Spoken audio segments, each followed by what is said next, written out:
Hi guys, White Witch 110. Going to finish up this story. Here we go. Morning. Rig greeted me when I exited the room. Anything else happen? We descended the stairs together.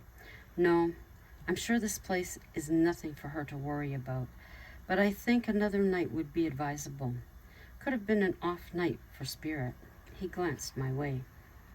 Let me know when. I'd like to try this investigating again. Hopefully with more luck. We packed up his gear, locked the door, and left. How about breakfast? He asked. Sure. Our morning conversation entailed everything investigating. I should have had a notebook. Rig had a strong passion for the paranormal. We parted ways with his promise to call me in regards to the following ghost hunt. Time moved on, so did I. The neighborhood became an undesirable location. I found a small house to rent just inside the city limits. It was strange at first having so much space, though it didn't take long before it felt like home. I was enjoying a summer afternoon when my phone rang. The number looked familiar, so I answered it. Hello? Hi, Dusty. Long time no hear from. It was Rig. So how did the second investigation go? Yes, I poured salt on the wound. Haven't gone back, to be honest. The owner passed away, so everything was in the shambles. Sorry to hear that. Think you'll get back in there? I asked. Well, matter of fact, Friday and Saturday. That's what I'm calling about. Were you still interested? There was a hint of doubt in his voice. I'm sure that'd be great. I heard him exhale. Same time? If it works for you, I'm good anytime. I wouldn't lie, his call lifted my heart. The fact I'd be seeing him again excited me. I've spoken with the new owner. She's agreed to give us 2 days to investigate. We stay at the house. We'll need to get a few things to eat. There's a grocery store on our way. Rig explained a couple of food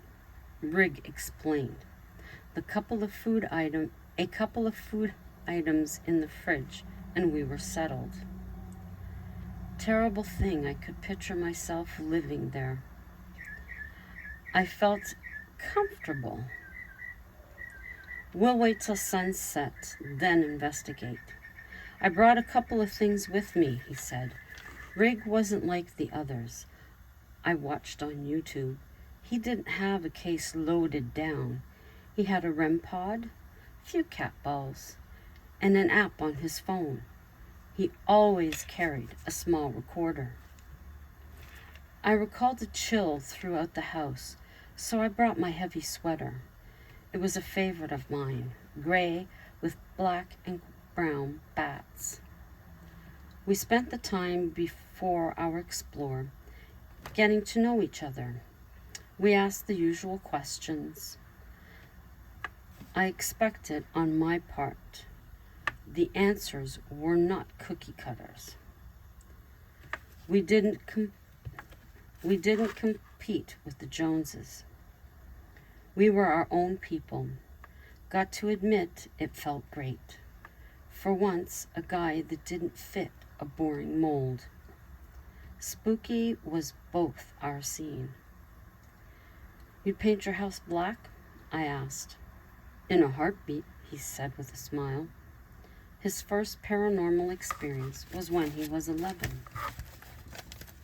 I was the same age. I had to laugh. The sky grew dark as we talked. We'll eat, then investigate. Standing beside him at the microwave, I felt the heat of his body. I smelled his cologne. I wanted to touch him so badly, but didn't. Rig smiled as we sat down. My cheeks red. No boyfriend? He inquired. No girlfriend? I countered. Our grins matched with a laugh. I guess our answers are no, he said. I had been wondering, and now felt free to move forward. I was trusting his interest in me because of the question. We cleaned up and proceeded to the living room. He placed the REM pod at the entrance to the front door. He called up the Spirit Talker app on his phone. He asked the usual questions we were curious about. No response. This is what it's actually like. The stuff on TV, fake, for the most part. You don't walk into a place and stuff happens. Well, not that I've experienced.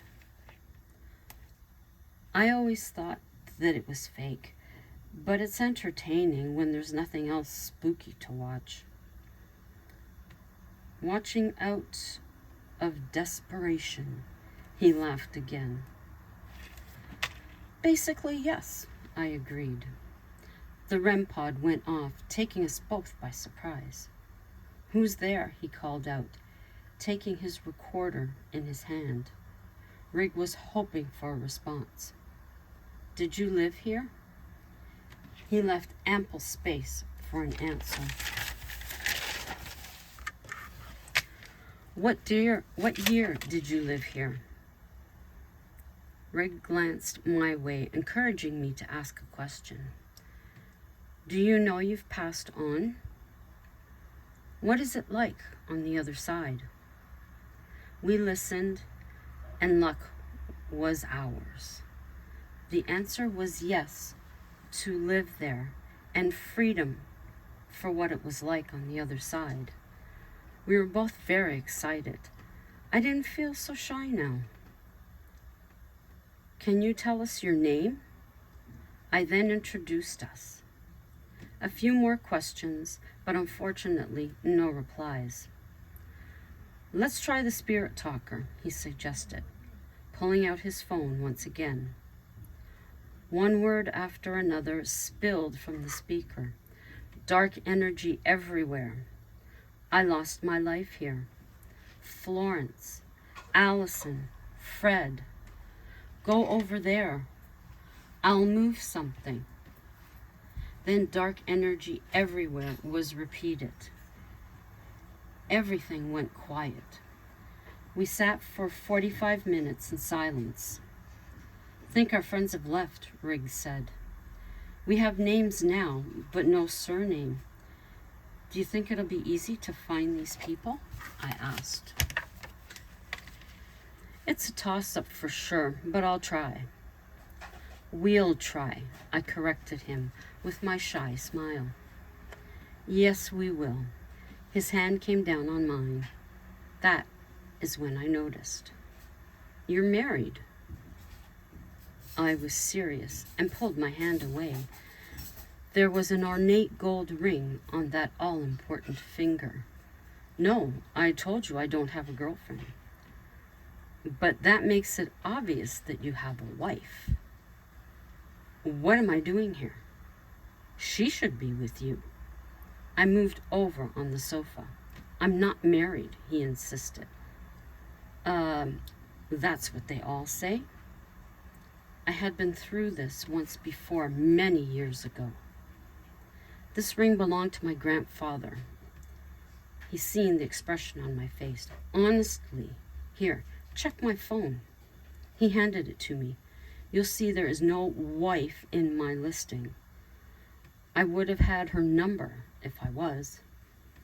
I felt horrible now. No, it's okay. No, check. It'll put your mind at ease. He then took the phone from my hand, moving towards me. Let me show you. He went through every number on his phone, and I felt such a fool.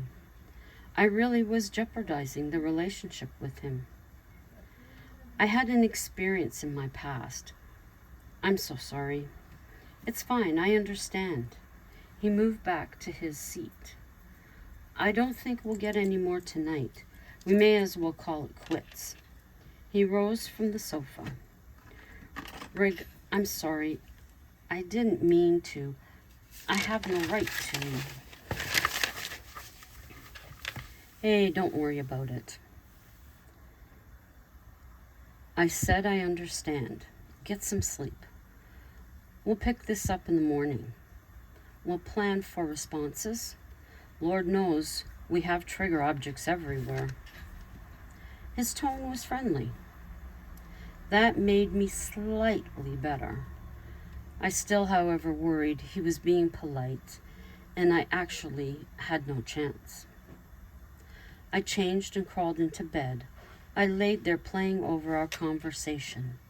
I was picking it apart. I remembered how he had spoken. Had I missed a meaning in the pitch of his voice? All I was doing was making myself sick.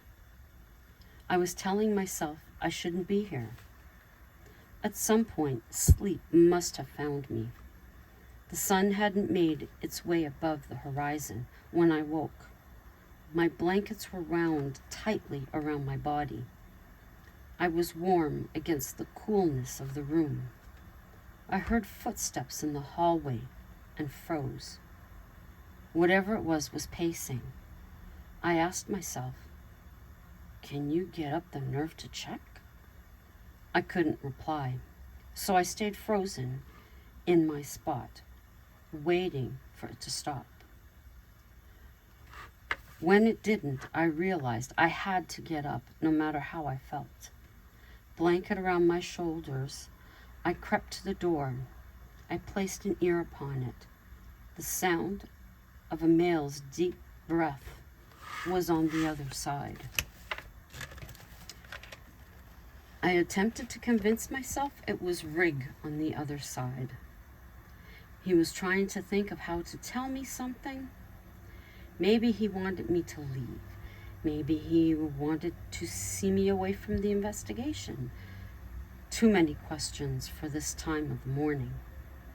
Only way to find out was to open the damn door. My hand slowly wrapped around the handle. My hand slowly wrapped around the cold porcelain knob. I had admired it earlier that day. A true antique with the scenery including a mallard duck. Just as I went to turn it, it began to turn on its own. I quickly pulled away, bringing my hand to my mouth, stifling a gasp. I watched terrified as it continued to turn. I heard the mechanism click. Only inches were between myself and what stood on the other side of the wood door. It opened slower than any I had ever seen. Even the one from my childhood moved quicker. I stepped back so it wouldn't hit me. If it were an intruder, I may have a chance to run before being caught. It kept opening wider, but no one had come in yet. The anticipation made my heart palpitate. Come in the room, I shouted in my head.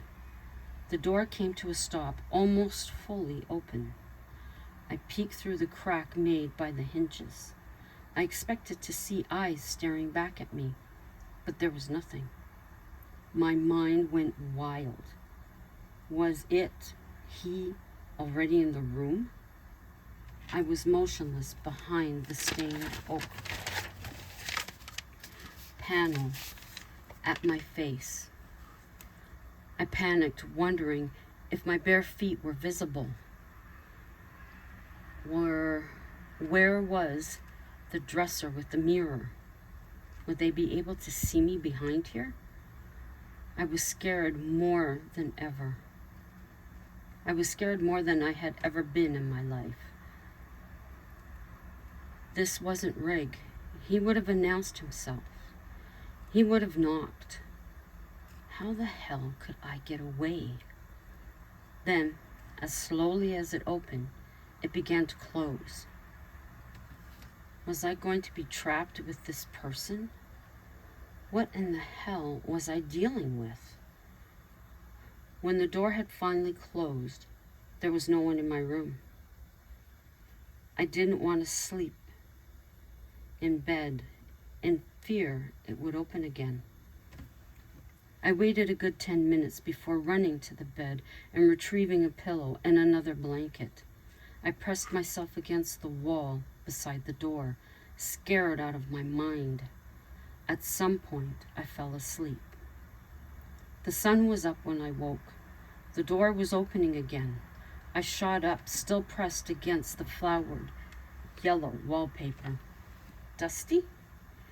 It was Rig's voice. I peered through the crack by the hinges. It was him. Oh, Rig!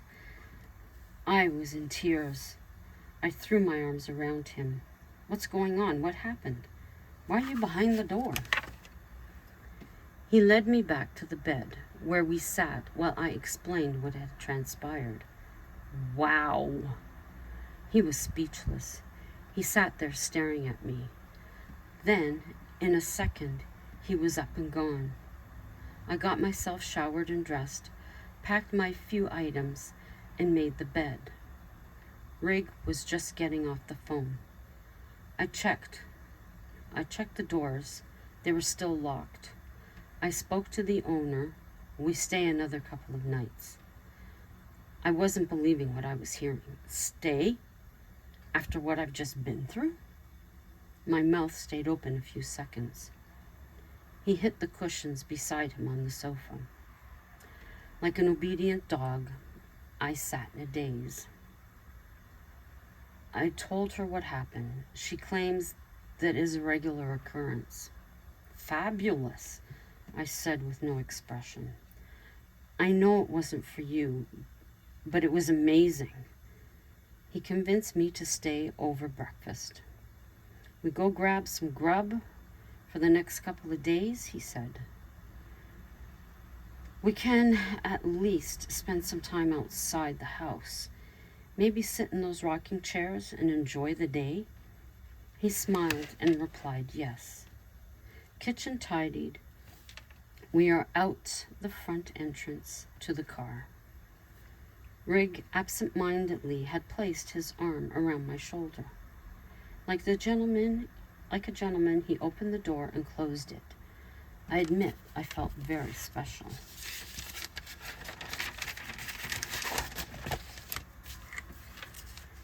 Have you investigated with other people before? I mean women, just like this? No, usually a couple of my male friends would come along, unless their girlfriends were with them. Unless their girlfriends were with them, there wouldn't be a woman. Why's that? I asked. It's just always been me and the guys. No real reason. His eyes were on the road ahead. Would you investigate with a woman again after this? I watched his face. Yes, as long as it was you. He glanced towards me. I had never blushed so much in my life. He had the knack for it. I feel honored, I finally replied. Groceries acquired, we returned to the house. Hot coffee in hand, I came to the realization. I need more clothes. I only have these in my PJs. We can zip back to your place. I wouldn't mind grabbing a few things either. After coffee, we did just that. Nice place, he said to me. Thank you. It's more comfortable than the apartment. I don't worry about neighbors on all sides, I giggled. Oh, okay. I think I'm set. Off to his place.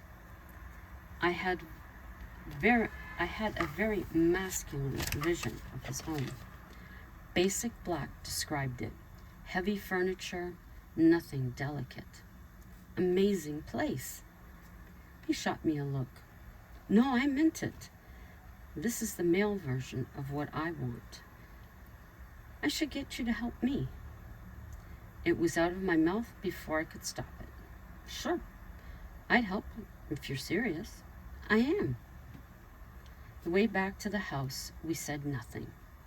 Bags in bedrooms, we were on the veranda. Have you considered international at some point? Getting away to a different place, somewhere fresh? I'm sure most of the locations here have been done to death. I inquired of him, not seriously. I used to dream about it, but the expense would drain me. Personal question, you don't need to answer. He nodded. Do you get paid for these investigations? Sometimes, but that doesn't determine how long I stay. I wondered if he was being paid for this one. As if reading my mind, he asked, Did you want a cut? I wasn't upset. He hadn't mentioned it. I mean, this was all his equipment. No, I'm not here to be paid. I laughed. He joined in, thank goodness. Rig explored the old weathered barn. The wooden planks had faded to gray. I stayed on the veranda. Look what I found. Pleased as Punch with himself, he carried out an old barbecue. It was dusty and covered in webs, just like he looked. I couldn't help but laugh. What? He grinned. I wish I had a mirror. Instead, I pulled out my phone and took a photo. He cracked up. His face went flat. His eyes squinted. Look. He turned his head toward the barn. Right there. He pointed behind himself in the photo. The interior was dark, but there was a figure. It resembled a farmer. No surprise. The figure had now disappeared. Rig took a pail and cloth from the kitchen to clean the barbecue.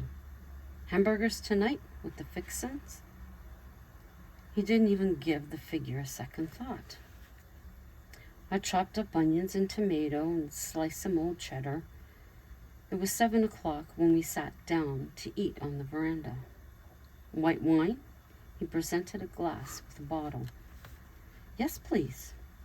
I took the etched glass from him. Wine poured, he gave a toast. To my new investigative partner. We clinked and sipped. We finished the bottle and sighed. The warmth of the alcohol spread through us. We should buy this place, he suggested. I have a house I'm renting. Maybe you should buy. Charge people to investigate. Offer overnight stays and such. Sounds like a plan. Rig sauntered over to me, wrapping his arms around me. His hands rubbed my back. I knew what was coming. His head tilted to the side. His lips softly touched mine. I'm interested in you, he said. He kissed me again. Each touch of our lips, passion began to flow. Rig's kisses were beyond satisfaction for me. I was like a teenage girl melting in her daydreams. My fingers ran through his shiny black hair. He smelled amazing. It's late. He looked into my eyes. It is. I felt nothing more was going to happen, and I wasn't upset by it. You comfortable sleeping in that room alone? I'll tough it out. Put my camera in the room to catch activity. Rig set it up by the headboard. Shout if you're too scared. I will, thanks. I slipped into bed. Rig leaned over for another kiss, then smiled. 1 a.m., the solid wood door creaked. I woke, frozen in my spot. Slow, just like the night before. I couldn't move now. I peered beside me to be sure the camera was recording. As much as I wanted to whisper into it, I couldn't. Fear had stolen my voice. I think I'll leave it there because we're at 25 minutes. So I'll definitely have to finish this up tomorrow night. So until then, ciao for now.